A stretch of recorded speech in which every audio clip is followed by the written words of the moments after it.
سب سے پہلے جو یہ فیصلہ امریکہ کی طرف سے آیا ہے جو کہ PLA کو ایک دہشت گرد تنظیم تصور کیا گیا ہے اور ڈیزگنیٹ کیا گیا ہے، اور جو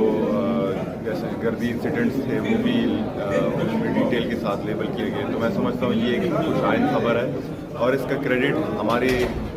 ڈپلومیٹک فرنٹس کے جو ہمارے سولجرز ہیں ان کو جاتا ہے، اور خاص طور پر فیلڈ مارشل صاحب کے جو 2 وزٹس ہوئے ہیں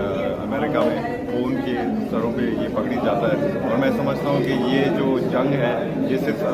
بلوچستان کے حد تک نہیں بلکہ ایک انٹرنیشنل جنگ ہو چکا ہے، اور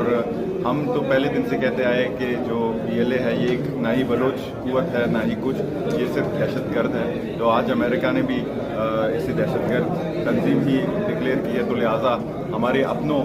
جو کہ اس کو ایک سیاسی تنظیم کا کرتے ہیں یا ایک سماجی تنظیم کا کرتے ہیں تو اسے بھی یہ دیکھنا چاہیے کہ یہ ایک دہشت گرد کے سے واپس ہے۔ سر ایسی تنظیمیں سر ہی کیوں اٹھاتی ہے، اس کا گلا کما کیسے ہو؟ دیکھیں جی، سرے اس لیے اٹھاتے ہیں کہ ہم ان کو بریدنگ سپیس دیتے ہیں۔ پچھلے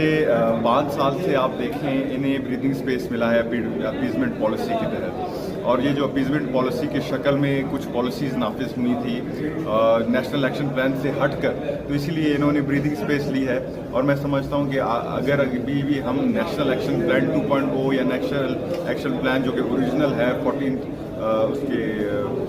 وہ ہے پوائنٹس ہیں اور ایک اس کا ہے کائنیٹک اپروچ، اس کے اوپر ہم فوکس کریں تو میرے خیال سے یہ جو تنظیمیں سر نہیں اٹھائیں گے، اور ساتھ ساتھ جو ہمارے اسٹرکچرل وائلنس ہے اس کے ساتھ ساتھ ہم جو لوگوں کے گریونسز ہیں ان کو ایڈریس کریں تو میرے خیال سے یہ تنظیمیں انشاءاللہ تعالی کبھی سے نہیں اٹھائیں گے۔